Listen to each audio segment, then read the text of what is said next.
are continuing coverage on an incident at the Ionia County Jail that sent several inmates to the hospital today. Those inmates spent their morning in hospital beds after there were reports of a carbon monoxide leak at the facility.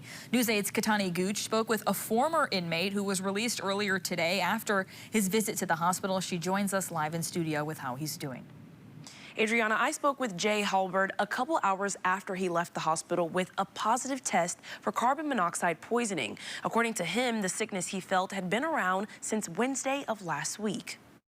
I thought maybe it was just a headache or just a jail light, but it wasn't. It was much more serious than that. Last night it got to the point where people started getting sick, people that had just come in. We all went down to the bottom of the door until we got their attention. According to the county sheriff's office, early Saturday morning, the Ionia Department of Public Safety located the source of a carbon monoxide leak, a malfunctioning boiler. And they came in with carbon monoxide detectors, and it was like over 200 through most of the back of the jail. Halbert says the 9 men in his unit were the most impacted, showing symptoms of nausea and headaches. All were taken to a local hospital to be treated. And our unit was the only one that had people that were ill enough to be vomiting, so that's why we ended up in the hospital. Halbert was supposed to be released in the next coming week, but after the incident, officials let him go home to his family. I only had 5 days left, so I was glad that I didn't die in there, mostly, because you don't have a choice when you're in jail. Saying he's grateful for the staff that helped. And there are some good guards there.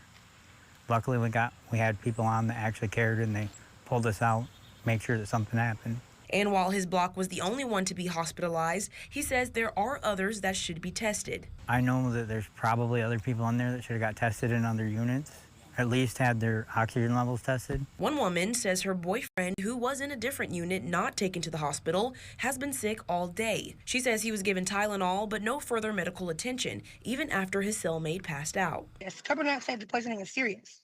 Like, you could die from it. Like, you just go to sleep and you don't wake up. So, like, I'm worried about people that, actually might have it and still being exposed to it, even though they got it figured out or contained. But how do you know? Because it's odorless and, like, colorless, so you can't tell.